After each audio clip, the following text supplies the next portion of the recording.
Yamaha R15 V4 ලංකාවේ අතුරුපැදි ලෝලීන් අතරේ මේ නම කිව්වම අමුතුවෙන් කියන්න දෙයක් නෑ නේද? ඇත්තම අර තියුණු පෙනුම ක්‍රීඩාශීලී බව ඒක වෙනම දෙයක්. පාරේ යනකොට ආපහු හැරිලා බලනවා ඉතින්. ඔව් Yamaha R series එකේ පොඩි එකා උඩට R15 කියන්නේ ලෝකෙ පුරාම ආසියාවෙම හරිම ජනප්‍රියයි. V4 එකත් එක්ක ඒක තවත් වැඩි වුණා වගේ නේද? අනිවාර්යෙන්. ඉතින් අද අපි හිතුවා මේ R15 V4 එක ගැන ටිකක් ගැඹුරට කතා කරමු කියලා. ඕනම වාහනයක වගේ හදවත තමයි එන්ජින් එක. හරි, එන්ජින් එක තමයි. මේකේ තියෙන්නේ 115cc single cylinder liquid cooled engine එකක්. SOHC valve එක 4ක් තියෙනවා. ඔව්. හැබැයි අර 115cc කියනවට වඩා variable valve actuation VVA තාක්ෂණය තමයි විශේෂ. ඔව් VVA.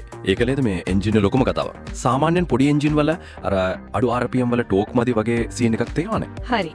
නැත්තම් උඩදී පවර් එක මදි වෙනවා. VVA එකෙන් මේ දෙකම බැලන්ස් කරනවා. කොහොමද ඒක වෙන්නේ? ඒකෙන් කරන්නේ එන්ජින් මේ වේගය අනුව valve timing එක වෙනස් කරන එක. සරලවම අඩු RPM වලදී ඒ කියන්නේ 7400 RPM වගේ පහළ හොඳ ටෝක් එකකුයි ඉන්ධන පිරිමැස්මකුයි දෙනවා. ඒ ලිමිට් එක පැන්නම වැඩි බලයක් එන විදියක valve activate වෙනවා. ඒකයි පදින කෙනාට අර 7400 පන්නම පොඩි කික් එකක් දෙනෙන්නේ. එන්ජින්ම පන ගහනවා වගේ. ආහා ඒක හොඳයි. පවර් එකයි ටෝක් එකයි කොහොමද ගන්නේ? 10000ක් RPM වලදී අශ්ව බල 18.4ක් විතර PS. ටෝක් එක 7500 RPM වලදී 14.2ක් එන්න. 155cc ක්ලාස් එකට හොඳ ගණන් නේද? ඔව් ඊටම හොඳයි. ඒකට වේග 6ක ගියර් බොක්ස් එකකුත් තියෙනවා. ගියර් බොක්ස් එකේදී අර ඇසිස්ටන්ට් ස්ලිපර් ක්ලච් එක ස්ටෑන්ඩඩ් නේද? ඒක කොච්චර වැදගත්ද මේ වගේ බයික් එකකට? ඔව් ඒක සම්මතයි.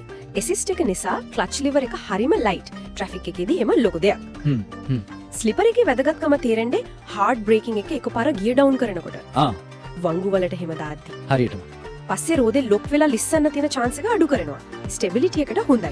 ලංකාවේ පාරවල් වලට නම් ගොඩක් වටිනවා. ඒ කියන්නේ නිකන් පෙනුම විතරක් නෙවෙයි ඇතුළේ දේවල් තියෙනවා. ක්වික් ෂිෆ්ට් එක ගැනත් කතාවක් තියෙනවා නේද? ඔව් ඒත් එක හැමකෙම නෑ. රේසිං බ්ලූ වගේ සමහර වර්ණ වලටයි R115M එකටයි විතරයි එන්නේ. හරි. මතක තියාගන්න ඕන ඒක අප්ෂිෆ්ට් වලට විතරයි. ඒ කියන්නේ ක්ලච් නැතුව උඩට ගිය දාන්න විතරයි. ආහා ඩවුන් කරන්න බෑ. බෑ ඩවුන් කරන්න ක්ලච් පාවිච්චි කරන්නම ඕනේ. හරි. එන්ජින් පැත්තේ නම් VVA ඇසිස්ටන්ට් ස්ලිපර් ක්ලච් වගේ දේවල් එක්ක සෑහෙන හොඳට තියෙනවා. මේ පවර් එකත් එක්ක සේෆ්ටි පැත්ත ටෙක්නොලොජි ඒව කොහොමද? අනිවාර්යයෙන්ම වැදගත්. Yamaha එක ඒ ගැන හිතලා තියෙනවා. ඩුවල් channel ABS එක ස්ටෑන්ඩඩ්. ඉස්සරහයි පස්සේ මේ දෙකේම ABS. ඒ කියන්නේ හදිසියෙ බ්‍රේක් කරාම ලොක් වෙන්නේ නැහැ. ඔව් ලිසන් එක වළක්වනවා. ඊට අමතරව ට්‍රැක්ෂන් කන්ට්‍රෝල් සිස්ටම් TCS එකක් යනවා කියන්නේ. ඒක නම් මේ ක්ලාස් එකේ හම්බ වෙන්නේ නැහැ නේද සාමාන්‍යයෙන්? හරිම අඩුයි. TCS එක මේකට දැම්ම එක නම් විශේෂ දෙයක්. ඒකෙන් මොකද වෙන්නේ? පස්ස රෝදේ නිකන් කැරකිලා ලිස්සන්න ගියොත් ඒ කියන්නේ වීල් ස්පින් එකක් ආවොත් එන්ජින් පවර් එක පොඩ්ඩක් අඩු කරලා ඒක නවත්තනවා. තෙත් පාරවල් වලට එහෙම හොඳයි. තෙත් පාරවල් විතරක් නෙවෙයි බොරුලු වැලි වගේ තැන්වලටත් හොඳයි. පාරේ අසමාන තැන්වලදීත් උදව් වෙනවා. ඒ කියන්නේ ABS TCS හොඳ සේෆ්ටි පැකේජ් එකක් වගේ. අර සයිඩ් ස්ටෑන්ඩ් එක දැම්මම එන්ජින් ඔෆ් වෙන එක තියෙනව නේද? ඔව්. Side stand engine cut off switch එකත් ස්ටෑන්ඩඩ්. පොඩි දෙයක් වුණත් අමතක වෙලා ස්ටෑන්ඩ් එකේ තියෙද්දි ගියර් එකට දාලා යන්න හදන එක වළක්වනවා. හරි. ටෙක්නොලොජි පැත්තට ගියොත් මීටරේ ඩිජිටල් LCD නේද? ඔව් සම්පූර්ණ ඩිජිටල් LCD. ස්ට්‍රීට් ට්‍රැක් කියලා මෝඩ් දෙකකුත් තියෙනවා පෙන්වන විස්තරවල පොඩි වෙනස්කම් එක්ක.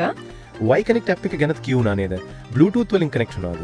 ඔව් Y Connect app එකෙන් ෆෝන් එකට කනෙක්ට් වෙනවා. ඒකෙන් වැඩ කීපයක්ම කරගන්න පුළුවන්. මොනවද? ඇත්තටම පාවිච්චි වෙනවද ඔවා?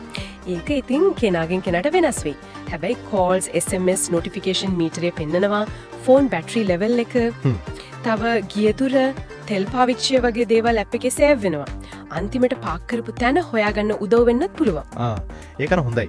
අනිත් එක අර ගිය මාරු කරන්න හොඳම වෙලාව කියන shift timing light එකක් තියෙනවා. ඉතින් මේ ඔක්කොම එක ටිකක් connected bike එකක් වගේ. ඒක ඇත්ත. ටෙක් පැත්තයි සේෆ්ටියයි හොඳට තියෙනවා. දැන් බලමු මේක පාරේ හැසිරෙන විදිහට බලපාන දේවල්. chassis, suspension. හරි. Yamaha එකේ ප්‍රසිද්ධ Delta Box frame එක තමයි මේකෙත් තියෙන්නේ. සැහැල්ලුයි ඒත් හරිම ශක්තිමත්. rigid. ඒක තමයි R15 එකේ handling වල රහස නේද? ප්‍රධාන හේතුවක් වෝ. ඒකට එකතු වෙනවා ඉස්සරහා USD forks. upside down forks. ඒකේ වාසිය මොකද? සාමාන්‍ය ටෙලිස්කෝපික් ඒවට වඩා USD forks එකේ තද ගතියෙන් වැඩි. අනික unsprung weight එක අඩුයි. ඒ කියන්නේ තදින් බ්‍රේක් කරද්දී වංගු ගනිද්දී ෆෝක් එක ඇබෙරෙන්න එක අඩුයි. රෝදේ පාරට හොඳට සම්බන්ධ වෙලා තියෙනවා. ඒ නිසා රයිඩර්ට ලැබෙන ෆීඩ්බැක් එක, කන්ට්‍රෝල් එක වැඩි. හරි. පස්සට මොනොක්‍රොස් එකක් නේද? ඔව්. ලින්ක් ටයිප් මොනොක්‍රොස් සස්පෙන්ෂන් එකක්. ඉතින් කොහොමද මේ සෙටප් එක? කම්ෆර්ටබල් පැත්තටද ස්පෝර්ට් පැත්තටද බර? මේක ස්පෝර්ට් ඕරියන්ටඩ් බයික් එකක් නේ. ඉතින් සස්පෙන්ෂන් එක ටිකක් තදයි. ෆර්ම් පැත්තට තමයි ටියුන් කරලා තියෙන්නේ. හැන්ඩ්ලින් වලට ඒවන හොඳ ඇති. හැන්ඩ්ලින් ස්ටෙබිලිටි නම් ඉහළයි. හැබැයි ඉතින් ලංකාවේ අබලන් පාරවල් වල යද්දි අර තද ගතිය ටිකක් දැනෙනවා. කම්ෆර්ට් එකේදී පොඩි කොම්ප්‍රොමයිස් එකක් තියෙනවා. ඒක හැන්ඩ්ලින් වලට කරපු ට්‍රේඩ් ඔෆ් එකක්. තේරුණා. බ්‍රේක්ස් ගැන කිව්වා ඩුවල් ABS කියලා. ඩිස්ක් සයිස් කොහමද? ඉස්සරහ 282mm, පස්ස 220mm ඩිස්ක් බ්‍රේක්ස්, ABS එක එකතු වෙලා හොඳ බ්‍රේකින් පවර් එකක් දෙනවා. හරි. ඩයිමෙන්ෂන් ගැන කතා කරමු පොඩ්ඩක්. සීට් හයිට් එක ගොඩාක් අයට ප්‍රශ්නයක් නේ. 815mm. 815mm කියන්නේ මේ ක්ලාස් එකේ අනිත් ඒවාට වඩා පොඩ්ඩක් විතර උසයි. අඩි 5 අඟල් 5 6 වගේ කෙනෙක්ට අවුලක් නැතුව ඇති නේද? ලොකු අවුලක් වෙන්න එකක් නැහැ. හැබැයි ඊට වඩා මිටි නම් නවත්තලා කකුල් දෙකම පොළවේ තියන්න ටිකක් අමාරු වෙන්න පුරවා. ඒත් හොඳ දේ තමයි බර අඩුයි. කිලෝ 141යි 42යි විතරනේ. නවත්තලා තියෙද්දි හසුරවන්න ලේසි. ටැංකිය ලීටර් 11යි, ග්‍රවුන්ඩ් ක්ලියරන්ස් 170mm. ලංකාවේ පාරවල් වලට කොහමද? ලීටර් 11 ටැංකියයි අර තෙල් පිරිමැස්මයි එක්ක බැලුවම කිලෝමීටර් 400කට කිට්ටු වෙන්න යන්න පුළුවන් වෙන්න ඕන. එක ටැංකියකින්. ඒක හොඳයි. ග්‍රවුන්ඩ් ක්ලියරන්ස් එක 170mm. ඒක මේ වගේ ස්පෝර්ට් ෆෙයරින් තියෙන බයික් එකකට ඉතාම හොඳ අගයක්. අර උස ස්පීඩ් බම්ප්ස් වල ඒක බඩ වදින එක ගැන ලොකුවට බය වෙන්න දෙයක් නැහැ. හැබැයි ඉතින් පරිස්සමෙන් යන්න ඕන නේද? ඉතින් ගොඩක් අවුල් පාරක නම් ඕන බයික් එකක් වගේ බලාගෙන. හරි. දැන් එමු R15 එකේ. ලොකුම ආකර්ෂණය දෙකනේ පේනුම. ඒක නම් ඉතින් කතා දෙකක් නෑ. V4 එකේ ඩිසයින් එකට Yamaha එකේ ලොකු අයියලා R5 R7 වගේ වලින් තමයි ආభాෂය අරන් තියන්නේ. අර ඉස්සරහ ලයිට් එක නේද විශේෂයෙන්? මෙතන ප්‍රොජෙක්ටර් එකයි දෙපැත්තේ DRLs එක. ඒක R7 එකේ වගේ හරිම ඇග්‍රෙසිව් ෆියුචරිස්ටික් පෙනුමක් තියන්නේ. ෆුල් ෆෙයරින් එක, අර කෝනර්, ඒරෝඩයිනමික්ස්, ඒ R series jeans හොඳට පේනවා. 2025 එකේ තව පොඩක් අප්ඩේට් වෙලා කියලා කියනෝ නේද? පොඩි වෙනස්කම් තියෙනවා කියනවා. වර්ණත් එමය Yamaha එක දෙනවානේ ලස්සන කලර්ස්. මොනවද තියෙන colours? Racing blue, metallic red, dark night කළු එක. ඉන්ටෙන්සිටි වයිට්, විවිධ් මජෙන්ටා මෙටැලික් වගේ තියෙනවා. R15M එකට අර මෙටැලික් ග්‍රේ තියෙනවා. ඒ කියන්නේ තෝරගන්න විවිධත්වයක් තියෙනවා. හොඳයි. පෙනුම, ටෙක්, පර්ෆෝමන්ස් මේ ඔක්කොම එක ලොකුම ප්‍රශ්නේ තමයි මිල. මිල තමයි ටිකක් සංකීර්ණව තැන. ඉන්දියාවේ ගණන් කොහොමද? ඉන්දියාවේ එක්ස් ෂෝරූම් ගත්තොත් අර මෙටැලික් රෙඩ් එක ඉන්දියන් රුපියල් 1,80,900 වගේ පටන් අරන් ලක්ෂ 1.8ක් විතර. R15M එක ලක්ෂ 1.94ක් විතර වෙනවා. ඒ කියන්නේ ලක්ෂ 1.8 1.95 අතර වගේ. ඒ ඉන්දියාවේ. ලංකාවේ ගණන් හොයද්දී පරස්පර අදහස් නේද එන්නේ. අන්න ඒක තමයි අවුල. අපි බලපු සමහර වෙබ්සයිට් වල 91 බයික්ස් වගේ ලංකාවේ මිල දාලා තියෙන්නේ රුපියල් ලක්ෂ 6.6ක් විතර. LKR 6,65,000 වගේ. ඒක ඉන්දියන් ගානට බැලුවම ටැක්ස් එක වගේ ගැලපෙන්න පුළුවන් වගේ නේද? යම්තක් දුරකට. ඒත් ෆෝන් කාඩ් ශ්‍රී ලංකා වගේ තව සයිට් එකක දාලා තියෙනවා රුපියල් 1,65,900. ලක්ෂ 10ක් පහක්. දෙක අතරේ ලොකු පරතරයක්. ඇත්තටම හිතාගන්න බෑ. මේකට හේතු කීපයක් තියෙන්න පුළුවන්. මොනවද? එකක් තොරතුරු දාපු කාලය වෙනස. සමහර විට පරණ මිලක් වෙන්න ඇති. අනිත් එක තමයි ලංකාවේ tax, duty, transport, exchange rate එකේ වෙනස් වීම, ඩීලර් මාජින්. මේ ඔක්කොම එක ඉන්දියාවේ වගේ දෙගුණයක් තුන්ගුණයක් වෙන්නත් පුළුවන්. ඒ කියන්නේ ඔන්ලයින් තියෙන ගණන් බලලා හරියටම කියන්න බෑ. කොහෙත්ම බෑ. හොඳම දේ තමයි ලංකාවේ ඔතොරයිස්ඩ් Yamaha ඩීලර් කෙනෙක්ගෙන් කෙලිම අහලා අද දවසේ මිල හරියටම දැනගන්න එක. ඒක තමයි කරන්න ඕනේ. හරි, මිල පැත්තකින් තියමුකෝ. ඇත්තටම පාරේ පදිනකොට කොහොමද තෙල් වැඩ කරන හැටි ගැන මොකද කියන්නේ? තෙල් පිරිමැස්ම නම් මේ වගේ ස්පෝර්ට් බයික් එකකට සෑහෙන්න හොඳයි කියලායි ගොඩක් අය කියන්නේ. කොච්චර විතරද?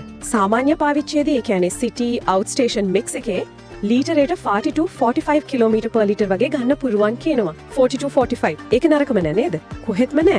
හයිවේ එකේ වගේ ගියොත් හයිවේ එකේ ස්ථාවර වේගෙන් ගියොත් 40-65 කිලෝමීටර් mpl වගේ ගන්න පුරුවන් කියලා අදහස් තියෙනවා. VVA එකේ එහෙමත් උදව්වක් ඇති. වෙන්න පුරුවන්. টপ ස්පීඩ් එක ගැන තිබුණා නේද? පැයට කිලෝමීටර් 140ක් විතර around 140 කිලෝමීටර් h කියලා තමයි කියන්නේ.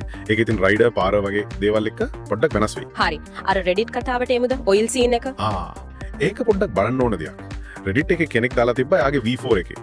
විශේෂයෙන් highway එකේ වගේ දිගටම high RPM වල පදිද්දි engine horsepower level එක හිතුවට වඩා ඉක්මනට අඩු වෙනවා කියලා එයා දැකලා තියෙනවා. කොච්චර විතර? එයා කියන විදිහට කිලෝමීටර් 2000ක් විතර යද්දි මිලිලිටර් 400ක් වගේ ඔයිල් බහැලා. 2000 කිලෝමීටර් වලට 400 ml. එක සාමාන්‍යද ඩීලර් ගෙන එහුවම මොකද කිව්වේ? ඩීලර් එකෙන් කියලා තියෙන්නේ ඒක normal consumption ලු විශේෂයෙන් බයික් එක ස්ට්‍රෙස් වෙන වෙලාවට. ඒ කියන්නේ high RPM වල දුවනකොට. ඒ කියන්නේ ඒක හැම එකෙම එහෙමද දන්නේ නැහැ නේද? කියන්න බෑ. ඒක කෙනෙක්ගේ අත්දැකීමක් වෙන්න පුළුවන්. එහෙම නැත්නම් මේ මොඩල් එකේ අධික පීඩනයක් යටතේ ඔයිල් ටිකක් පාවිච්චි වෙනව වෙන්නත් පුළුවන්. ඒ නිසා ගන්න කෙනෙක් විශේෂයෙන් highway යන කෙනෙක් මේ ගැනත් පොඩ්ඩක් අවධානයෙන් ඉන්න එක හොඳයි. ඔයිල් චෙක් කරන එක නිතරම. අනිවාර්යයෙන්ම. ඕව තමයි ස්පෙක් ෂීට් වල නැති ඒත් පාවිච්චි කරද්දි දැනෙන දේවල්. හරි අපි දැන් මේ ඔක්කොම එකතු කරලා R15 V4 එකේ හොඳ පැති ටිකයි පොඩ්ඩක් හිතන්න ඕන පැති ටිකයි සාරාංශ කරගමුද? හොඳයි. ප්‍රධාන ශක්තින් විදිහට කියන්න පුළුවන් 1. එන්ජින VVA එක නිසා ලැබෙන performance. 2. ටෙක්නොලොජි සහ safety. dual ABS TCS Y connect වගේ දේවල්. TCS එක විශේෂයි නේද? ඔව්. 3. handling delta box frame USD forks නිසා තියෙන නිර්වද්‍යතාවය.